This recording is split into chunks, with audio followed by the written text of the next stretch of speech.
नाजरीन, history in a clip series में खुशामदीद। हमारी ये वीडियो एक बड़ी वीडियो का पार्ट है जो अपने टॉपिक पर एक मुकम्मल वीडियो है। इस मुकम्मल वीडियो को देखने के लिए नीचे डिस्क्रिप्शन में दिया गया लिंक क्लिक करें या ऊपर कार्ड में दिया गया लिंक क्लिक करें। कांसी के दौर में दुनिया में कई बड़ी सल्तनतें या अम्पायर्स उभरी।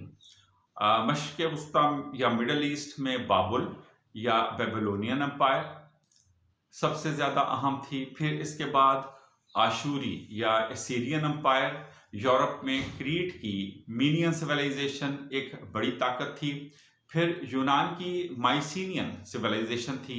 चीन में शेंग डायनेस्टी थी, वो भी इस दौर की एक बड़ी ताकत थी। इन तहजीबों के पास ना सिर्फ मुतासिर कुन फौजी ताकत थी बल्कि उन्होंने आर्ट, आर्किटेक्चर और टेक्नोलॉजी में भी नुमायाँ तरक्की की।